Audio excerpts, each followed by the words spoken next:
Tapi bahwasanya 100 hari ke depan kita harus melakukan ini. Itu omong kosong. Jadi kalau bisa itu ayo kaya semua. Makmur semua gitu. Oke, bareng. Kemarin kerja bareng ya, ayo sekarang kerja bareng gitu. Iya. Oke. Loh, kawan-kawan kita kerja bareng ya ayo. Oke. Tapi bukan berarti kawan kita mendapat privilege boleh bekerja sakarepe dhewe. Nah kan itu nggak boleh. Tetap profesional, Pak. Tetap profesional. Ya memang tidak bisa dipungkiri bahwasanya masyarakat kita juga masih sebagian ya ada yang pragmatis. Sedangkan calon itu harus punya beberapa kriteria, salah satunya punya kapabilitas, punya komunitas, punya elektabilitas, punya isitas. Halo pemirsa, kembali lagi di konten podcast Radar Blitar TV.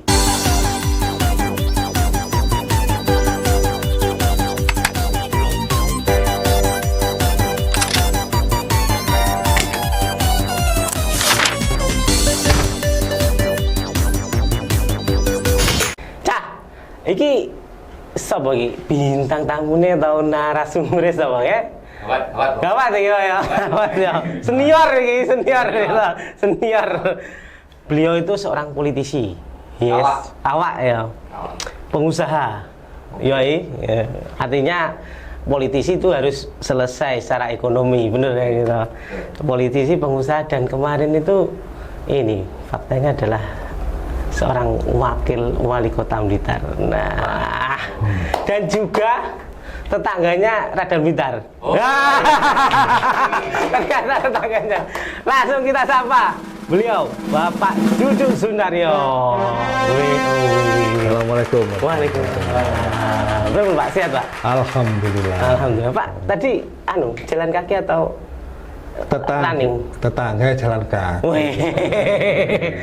Karena kan usumnya jalan-jalan atau running Pak, lari-lari itu loh Pak, FOMO itu loh, olahraga FOMO, olahraga anu sing sak bioran terus mari ngono bar, karena dekat. Ya.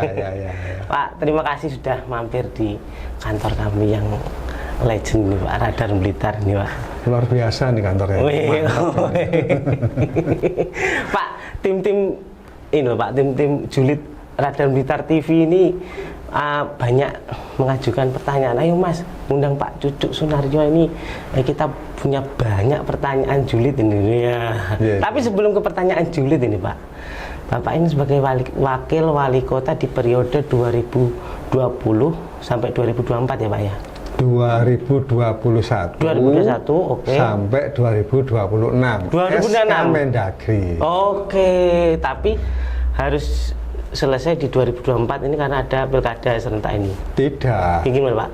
Jadi kalau SK kami itu pertanggal 26 Februari tahun 2021 sampai tahun 2026. Oke. Tetapi kan ada klausul kalau nanti pilkada serentak, maka kita berakhirnya pada saat kepala daerah yang baru dilantik, kita berakhir. Sedangkan kalau pilkadanya kan November ya. Kira-kira kalau lancar, nggak ada masalah, nggak ada gugatan. Tahap 1, tahap 2. Nggak ada tahap berikutnya. Kira-kira dilantiknya kan berarti sekitar Februari 2025. Siap. Berarti jabatan kita hilang setahun. Tetapi kalau Pak, pelantikannya nanti menunggu salah satu daerah yang protes, yang bermasalah, yang diulang atau apa, ya itu bisa kan mundur. Siap. Ya, apalagi kalau seluruh Indonesia. Ya saya mundur nanti ketemunya 2020. Artinya praktis secara 2021 sampai 2024 ini ada sekitar 3 tahun 4 tahun ya Pak ya, 3 tahunan ya menjadi wakil wali kota Blitar ya Pak. Kalau sampai sekarang masih 3,5 tahun. 3,5 tahun. Ya, karena Februari kan ini bulan 7 ya. Siap. Jadi 3 tahun 5 bulan. Siap. Pak, kenangan apa aja Pak selama menjabat menjadi wakil wali kota ini Pak? Ya, kenangannya itu pertama masyarakat Blitar ini cukup baik. Oke. Lalu hubungan kerjasama dengan pihak internal, eksternal, ekspor juga cukup baik. Sehingga kalau hubungan sudah komunikasinya baik, ya otomatis kita tinggal menjalankan program-program janji-janji kampanye dulu.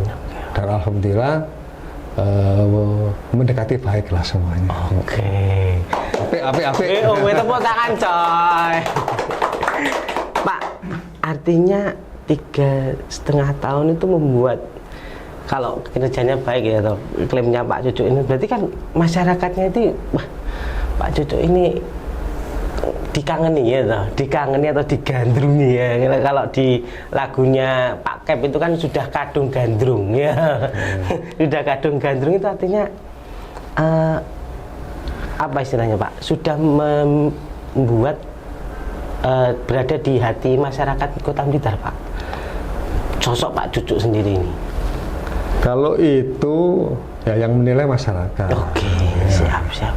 Tapi bahwasannya 3,5 tahun ini kerja itu kan bukan kita pribadi ya, didukung oleh seluruh lapisan masyarakat, didukung oleh seluruh OPD, dan kerjasama seluruh masyarakat ini yang membuahkan hasil. Oke. Contohnya ya kita kalau didukung OPD itu BTP tiap tahun, penghargaan proklim, penghargaan wahana lingkungan hidup, penghargaan macam-macam.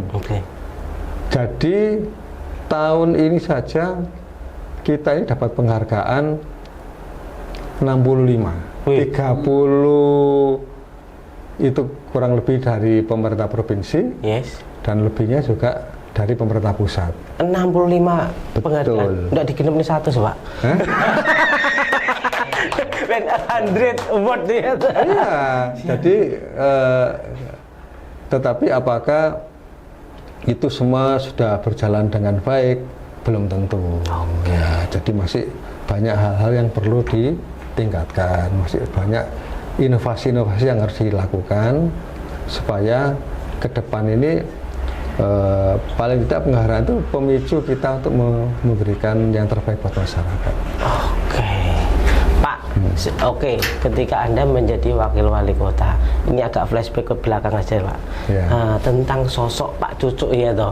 Tahunya kan orang-orang kemarin kampanye jadi wakil wali kota, jadi gitu nggih. Pak asli mana tuh Pak jenengan niku? Ki rada meloncat-meloncat iki. Asli mana tuh Pak jenengan niku? Kalau orang Indonesia tuh asli mana? Itu kan mana yang asli? Karena kita ini gabungan dari beberapa komponen, dari beberapa suku yang membentuk kita menjadi warga. Kalau kita tolok ukurnya KTP, KTP saya itu lahir di Surabaya. Kalau tolok ukurnya KTP. Tetapi kalau tolok ukurnya yang lain, ibu saya, mbak saya ini kan berasal dari Blitar, kabupaten. Dari sekitar Gandusari. Dan saudara ibu itu tersebar mulai di Talo, di Garung, di Lodoyo, bahkan di Ngelegok, hampir semua ada gitu. Tetapi itu tadi, kalau saya ngaku orang Blitar loh, KTP ini Surabaya. Tapi buktinya dulu-dulu ya ke sini banyak gitu loh. Artinya bukan orang asing lagi, dari segi kelahiran itu. Kelahiran, siap. Kalau dari segi mulai kecil ya sekolahnya di Surabaya. SD, SMP, SMA, kuliah, kebetulan kok di Surabaya terus gitu. Dan ini ada langsung ya isu-isu ya. Langsung isu-isu. Langsung yang isunya ora ya. Langsung pertanyaan julid ya. Pertanyaan julid langsung ya. Ada isu-isu beberapa waktu kemarin itu teman-teman redaksi Pak, teman-teman redaksi sing menulis itu, kok Pak Cucuk digadang-gadang ingin digadang-gadang menjadi Bupati Blitar Pak. Nah ini pertanyaan yang kami julidkan itu, apakah karena di kota ini kan secara logika nggih Pak, wakil wali kota linearnya kan nggih wali kota Pak, atau wakil wali kota untuk periode kedua gitu. Ini kok menjadi Bupati Blitar, apa gara-gara tidak digandeng lagi soulmate-nya gitu? Bung Sans Soulmate-nya hilang. Soulmate-nya kemarin sudah mendeklarasikan sudah leren ya. Niku Pak, bagaimana? Enggak juga begitu. Artinya kita nih sebagai kader partai, kita siap untuk diberi tugas di mana saja. Kan sebelum wakil wali kota, saya ini anggota DPR Provinsi Jawa Timur mulai 2009 sampai 2019, 2 periode. Yang pertama ketua fraksi, yang kedua wakil ketua DPR. Dengan dapil Blitar Raya, Kediri, dan Tulungagung. Artinya dengan posisi sudah di provinsi, itu lalu kami menjadi wakil wali kota, kan turun, ya siap-siap saja, tidak ada masalah. Sekarang pun kalau diperintahkan untuk maju di pilkada kabupaten, saya pikir tidak ada masalah, karena partai mungkin punya pertimbangan-pertimbangan strategis yang lainnya. Nah, prosesnya ini yang paling menarik ya. Prosesnya kemarin kok akhirnya partai mempertimbangkan Pak Cucuk ke kabupaten ini ya toh. Pak Gerindra kan, Gerindra Pak nggih. Gerindra. Siap. Wonge Pak Wowo aja. Oke Pak Wowo aja. Oke gas ya, oke gas. Oke gas. Oke gas. Siap. Ini tadi openingnya mau kita setel musik oke gas Pak. Wonge Pak Wowo. Pak, bagaimana prosesnya Pak? Kemarin kok bisa sampai akhirnya DPP langsung menunjuk jenengan atau menugaskan jenengan di Kabupaten Blitar nggih Pak? Jadi Gerindra ini tidak membuka pendaftaran. Oke. Dan ada beberapa partai juga nggak buka pendaftaran. Tapi Gerindra kan punya tim sendiri. Nah, tim kami dari DPC Kabupaten maupun DPD Jawa Timur mengusulkan ke DPP kami untuk ditugaskan menjadi kontestan calon bupati di Kabupaten Blitar. Ya karena tugas ya siap, tidak ada kata tidak siap gitu. Tidak siap. Yang penting kita ini tujuannya. Tujuannya apa? Ya untuk memperbaiki kondisi perekonomian di kabupaten, untuk mengurangi angka kemiskinan, untuk mengurangi angka pengangguran, untuk mengurangi angka stunting, untuk banyak-banyak hal ya. Nah, tapi yang saya pikir itu juga tantangan bagi kami. Oke, Pak, artinya dari tim nggih, bukan dari penjaring atau pencalonan nggih, bukan seperti partai-partai lain kan menyerahkan formulir Pak, gitu. Di Gerindra tidak ya Pak ya? Tidak. Melalui tim apa sih ini? Kopassus ya? Tim Pak, Gaspol. Oke gas. Pak, artinya kan secara kasat mata Pak, secara hitungan matematika dan hitam di atas putih, jenengan kan wakil wali kota, ya toh. Ya. Tim seharusnya kan yo rekomendasinya ke wali kota Pak. Satu. Terus ketika jenengan terus berarti kan akhirnya dipanggil toh Pak, di screening lah intinya. Apa yang Anda tawarkan ke DPP ini untuk meyakinkan jadi Bupati Blitar ini Pak? Mereka yang menawarkan ke kami, bukan kami yang menawarkan. Itu artinya kalau di Kabupaten Blitar ini kami lihat masih banyak potensi yang bisa ditingkatkan ya. Kita ngomong di daerah selatan itu kita punya pantai panjangnya 45 km dengan zona ekonomi 4 mil, itu kan nelayan tradisional baru memanfaatkan kurang lebih 10-20% saja. Artinya 80% itu belum tergarap dengan baik. Apalagi karena untuk ekspor benih lobster itu sudah dibuka. Artinya itu kita membutuhkan teknologi, kita membutuhkan investor yang tidak mengganggu nelayan tradisional yang bersama-sama, yang akhirnya nanti bisa membuka peluang lapangan kerja baru. Itu dari satu sektor perikan saja. Perikanan. Saya pikir masih banyak yang lain-lainnya. Apa Pak lagi Pak potensi? Ya mulai pertanian, mulai peternakan, mulai pertambangan. Terus yang paling utama itu bagaimana meningkatkan UMKM. Oke. Ya. Perlu Pak ya untuk apa istilahnya? Bapak melihatnya Kabupaten Blitar itu seperti itu kondisinya sekarang sebenarnya bisa nggih? Artinya kondisi sekarang itu masih bisa ditingkatkan jauh lebih baik lagi. Oke. Berapa ratus persen Pak kira-kira? Ya kalau seperti di sektor perikanan itu baru 20% termanfaatkan, berarti kan itu masih secara maksimal bisa naik. Nah itu katakanlah naik itu nanti ya tergantung sumber daya alam, tergantung bagaimana bisa masyarakat itu menangkap berbagai peluang ini. Katakanlah dengan jumlah penduduk yang cukup besar, dengan luas wilayah kabupaten ini 49 kali luas kota. Ini kan persoalan yang cukup kompleks. Oke. Pak, artinya Blitar bisa ditingkatkan potensinya ya toh, Pak. Itu yang istilahnya dari kacamata jenengan. Ya. Dan itu perlu campur tangan pemerintah kabupaten nih Pak. Memang seperti itu. Bukan hanya pemerintah kabupaten. Oke. Campur tangan nanti ya otomatis pemerintah kabupaten, pemerintah provinsi dan pemerintah pusat. Kan harus linear. Siap. Ya. Siap Pak. Kira-kira dari apa istilahnya APBD Kabupaten Blitar ini kan sekitar 2,7 triliun gitu Pak. Itu kan istilahnya apa ya cukup Pak untuk melakukan program-program atau peningkatan potensi itu Pak. Gimana Pak?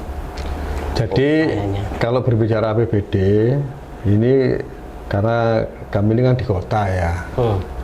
Kota ini kali saya contohkan APBD-nya cuma 1 triliun. Yes. Tapi kita ngomong PAD. PAD-nya cuma 200 miliar. Dan cenderung tidak melebihi itu. Artinya kan di dalam kehidupan kita ini kita hanya punya pendapatan 200, tapi pengeluaran kita 1 triliun. Tahun itu 1000 miliar 1 triliun. Yes. Nah, maka dari mana ini? Ya pasti akan campur tangannya pemerintah, kabupaten, provinsi, dan pusat. Karena uang yang kurang ini termasuk uang dana alokasi khusus, dana alokasi dari pembagian hasil cukai, pembagian hasil pajak, pembagian hasil pajak kendaraan bermotor, dan macam-macam gitu loh. Juga dana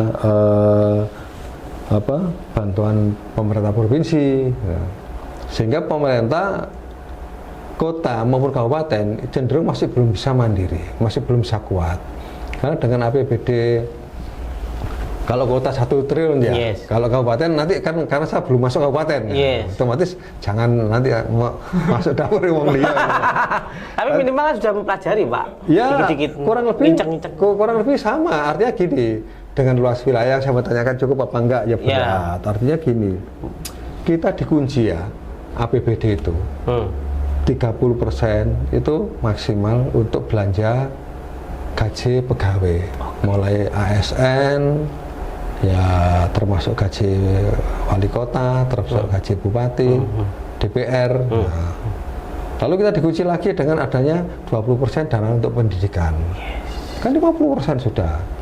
Lalu untuk kesehatan misalnya 10%, berarti 60%. Lalu kita kekunci lagi untuk bansos, infrastruktur dan lain. Itu kalau di total semuanya itu nggak cukup 100%. Lebih dari 100%. Lebih dari 100%. 200%. Enggak, 156% kalau itu semuanya. Makanya kadang-kadang ya kiat-kiat kita karena PAD itu juga dikunci. PAD itu katakanlah apa bisa digunakan semuanya, enggak juga. Karena PAD itu kan mendapatkan asli daerah dari kalau kota ya itu PBB, pajak bumi bangunan. Lalu pendapatan dari badan usaha milik daerah, rumah sakit dan PDAM dan Bank BPR Kota. Lalu yang dari rumah sakit itu masuk belut. Nah itu kan harus kembali juga ke rumah sakit, sehingga kita tidak leluasa. Karena ketika dikunci itu, maka kita meminta seluruh lapisan masyarakat, pelaku-pelaku usaha ikut bersama-sama. Dan salah satunya itu memperkuat perekonomian itu lewat UMKM. Makanya kemarin kami punya program RT Keren, per RT kita kasih bantuan 50 juta setiap tahun. Itu kan kota itu cuma berapa? 651 RT. Oke. Nah, 651 RT dari 188 RW, dari 21 kelurahan, dari 3 kecamatan, dengan penduduk sekitar 159.000 itu, 50 ini bagaimana bisa mendongkrak perekonomian di masing-masing RT. Nah, kalau RT ini punya kemampuan daya beli yang bagus, nah, maka pasti akan punya produk bagus, maka pekerja-pekerja akan terserap. Daya beli akan naik, nah, maka efeknya ya perekonomiannya akan tumbuh dengan baik juga. Oke, Pak, program itu di kota? Di kota. Yang sudah Anda jalankan? Sudah. Apakah nanti juga akan di copy? Bisa, cuman versinya beda. 200 berapa? 249 248 desa kelurahan loh Pak di Kabupaten Blitar ini. Ya bisa. Nanti maksudnya per RT nanti 50 juta. Memungkinkan sekali ya. Cuma cara-caranya nanti lah itu rahasia. Tapi saya bisa, itu tidak ada masalah. Bisa ya Pak? Bisa. Istimewa. Pak, selain itu Pak, apa saja yang Anda tawarkan ke masyarakat Kabupaten Blitar ini Pak? Jadi gini, karena kami ini ditunjuk, ya kami berusaha untuk bagaimana menggali potensi yang ada. Dengan potensi yang ada ini, bagaimana ini kita pergunakan sebaik-baiknya untuk kemakmuran masyarakat. Jadi saya berharap nanti seluruh pemangku kebijakan-kebijakan ini bisa bersama-sama. Ya, kami akan komunikasi lah dengan teman-teman yang menyetujui anggaran untuk sama-sama. Komunikasi utama Pak ya? Harus, ya, karena harus kondusif dulu. Kalau nggak kondusif, kita nggak bisa duduk. Gitu. Pak, artinya juga harus sinergi dengan daerah sekitar, terutama kota ini Pak ya toh? Harus, kita ini kan jangan berpikir untuk diri sendiri ya. Nah, kita ini nggak boleh egois memikirkan diri sendiri. Ego sektoral gitu Pak? Nggak boleh, jadi harus mengutamakan kepentingan rakyat ya. Tapi kan nanti PAD ini lari ke kota misalnya. Iya toh? Iya toh yang dikawinkan. Misalkan ketika kabupaten bersinergi dengan kota, terus kota menjadi etalase, PAD-nya nanti malah lari ke kota begitu Pak? Gimana Pak? Enggak juga. Enggak juga ya Pak ya? Iya, jadi memang kota ini sumber daya alamnya nggak ada. Wilayahnya terbatas. Untuk mengembangkan kota juga berat sekali. Jadi saya pikir kota ini akan stuck selama beberapa tahun ke depan. Nah ini membutuhkan inovasi-inovasi yang luar biasa. Sedangkan kabupaten dengan sumber daya alam yang luas, dengan potensi alam yang luar biasa, dengan wilayah yang juga cukup luas, ini beda sekali, penanganannya beda. Tidak akan PAD itu ke sana kemari, tetapi perlu sinergi ya. Sebab kalau enggak, kita ini kan bertetangga. Yes. Kalau tetangga yang satu ini kaya, tetangga yang satu ini terjadi kesenjangan, maka kesenjangannya nggak bagus. Jadi kalau bisa itu, ayo kaya-kaya semua. Gitu. Makmur semua. Gitu.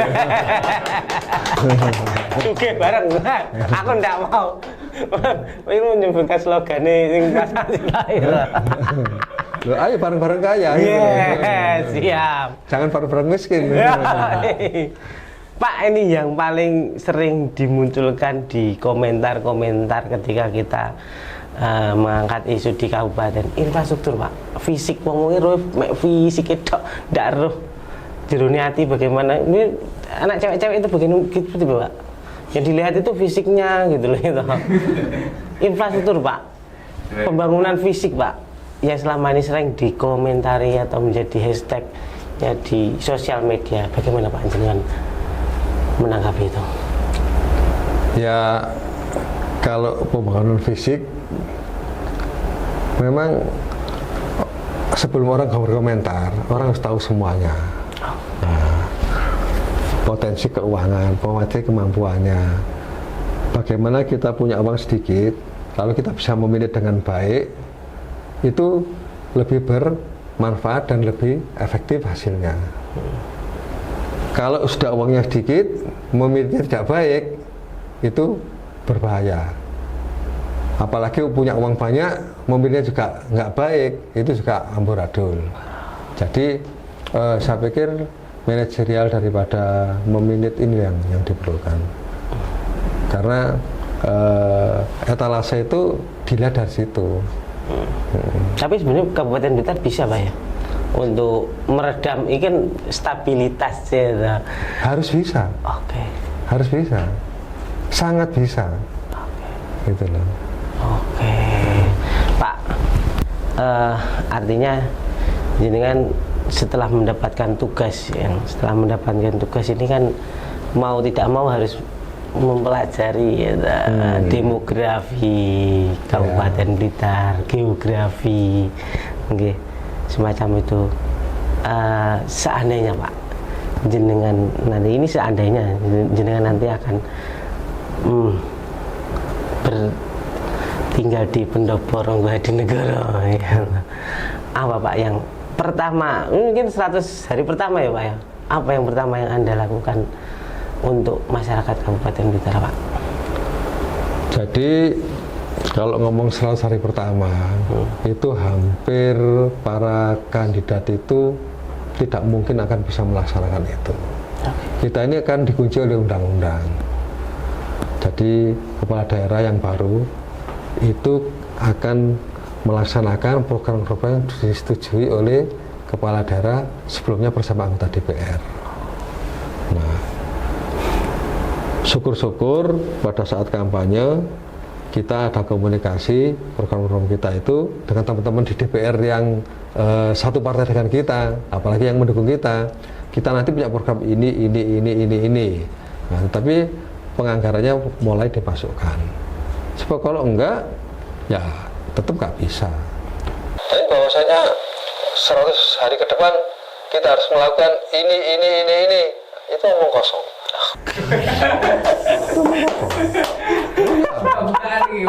Iya. Realistisnya begitu. Realistisnya nggak bisa. Oke. Itu realistisnya ya kita akan mengikuti anggaran yang sudah digedok, yang sudah di DPR, lalu kita memasukkan dengan program-program kita untuk sinergi dengan itu. Nah, baru pada saat penganggaran baru kita ini sebagai kepala daerah punya ketua tim anggaran, dalam hal ini Sekda, nah, maka kita harus memasukkan program saya ini.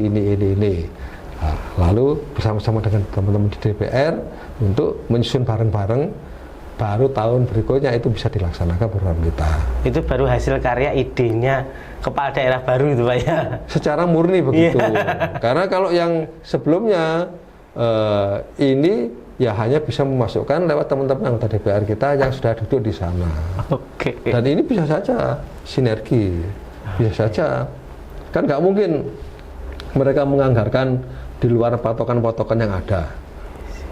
Contoh APBD 100%. Nah, gaji dikunci 30%, pendidikan dikunci 20%, kesehatan dikunci 10%, lalu infrastruktur dikunci. Ya, kan nggak lari dari ini. Jadi nggak mungkin berbeda, tetapi hanya konsentrasi kita kemana. Nah, misalnya infrastruktur, atau konsentrasinya jalan rusak, ya harus diutamakan itu. Nah. Oke, 100 kerja adalah nonsen. Iya. Jika ada calon-calon yang gembar-gembar 100 kerja, Pak ya. Saya kan sudah sebagai siap pelaku. Pelaku. Iya.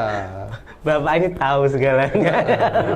2 periode saya di Provinsi Jatim. 2 periode di DPR. Siap. Di sini laki-laki itu 1 periode. Siap. Pak, oke lah. Artinya programnya Bapak tadi saya lihat memang ya untuk kemasyarakatan Kabupaten Blitar. Ya minum dulu boleh ya? Siap. Sepil jurus dari bupati. Hah? Sepil jurus dari bupati. Iya, ini. Sama Pak. Lanjut. Lanjut, oke. Yang mendengarkan Kopeng, bukan ini. Effortnya Pak untuk menjadi bupati, jurusnya menjadi bupati. Ya, kalau jurus janganlah. Gitu loh. Kalau sudah dilantik, saya akan nyampaikan ini ke program saya harus ini terbuka. Seperti kami kemarin di kota yang terbuka, 50 juta masing-masing RT itu untuk RT yang mendukung kami maupun yang tidak mendukung kami. Nah, maka nanti setelah jadi kepala daerah, seluruh rakyat itu adalah rakyat kita. Boleh di dalam mencapai itu prosesnya bermacam-macam. Ada kelompok yang bersama kita, ada kelompok yang di luar kita. Tapi begitu jadi kepala daerah, ini harus berubah. Dia harus bijaksana, dia harus adil, dia harus jujur, dia harus amanah. Beratnya di situ. Maka semua harus menjadi rakyat kita. Oke, artinya semua yang mendukung ataupun tidak mendukung harus menjadi harus dirangkul gitu Pak. Harus. Tapi kan bijaksana itu tadi Pak, porsinya beda prosentasenya yang mendukung dan tidak mendukung. Ya. Guru pasti mendukung Pak. Iya, gimana Pak? Harus bijaksana. Bukan begitu.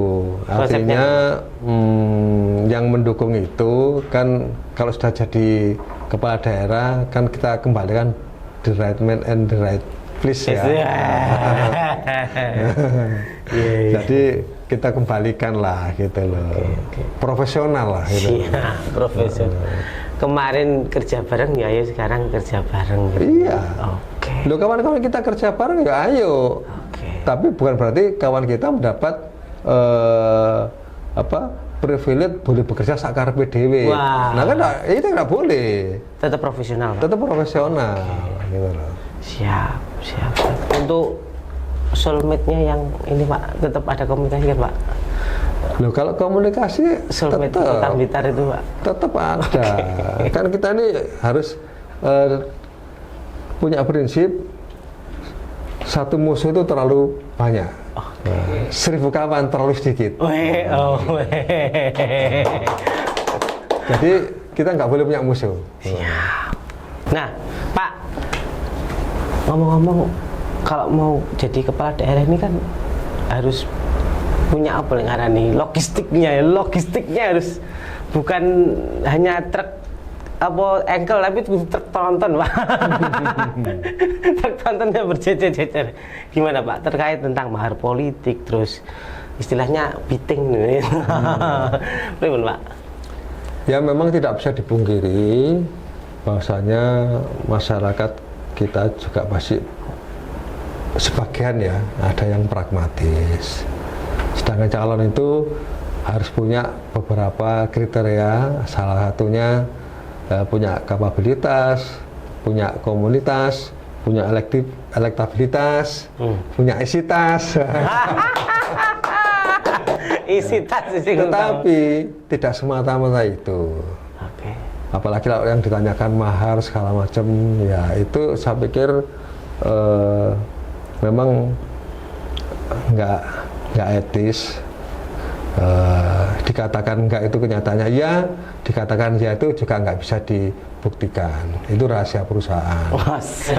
Tetapi paling tidak begini ya, kita ini melihat kehidupan masyarakat sehari-hari kan luar biasa. Mulai bangun tidur kena pajak, beli sepeda motor kena pajak, naik motor tahun kena pajak, lalu kita berhenti di depan toko supermarket kena pajak parkir. Nah, lalu kita makan di restoran kena pajak lagi. Nah, kita bekerja ya juga kena pajak lagi. Lalu kita tidur di rumah masih kena pajak lagi, pajak bumi bangunan. Nah, dari semua sektor itu kita kena pajak. Nah, pajak ini dikembalikan menjadi uang negara, dikelola oleh negara, dikembalikan lagi berupa PAD dan APBD. Maka APBD ini jangan disalahgunakan. Nah, jangan tidak amanah memegang itu, kasihan rakyat itu. Nah, tetapi kalau kepala daerah harus dituntut mengeluarkan tas yang luar biasa, yang teronton tadi itu. Nah, mereka kan juga mendorong untuk berbuat yang tidak amanah terhadap uang negara tadi. Nah, ini yang harus kita sadarkan, bahwasanya peran serta seluruh lapisan masyarakat itu penting untuk memilih sosok pemimpin yang baik, yang berakhlak, yang punya visi misi akan membawa kebaikan dan kesejahteraan kepada rakyat yang dipimpinnya. Bukan sekedar pragmatisme yang akan juga menjerumuskan semuanya, baik pemimpin maupun rakyat yang dipimpin. Ini semua kan satu rangkaian yang harus kita harus kita benahi, harus kita perbaiki gitu. Tapi kalau Pak Cucuk sendiri secara ini kontainer dan engkelnya, truk engkel sudah ready ya belum, Pak? Kan tadi udah jawab rahasia.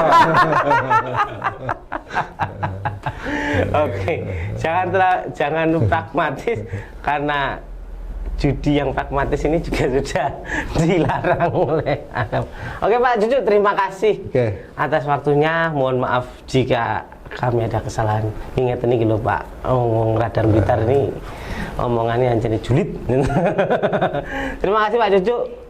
Jangan lupa like, comment, dan subscribe Radar Blitar TV. Ciao. Enggak ada.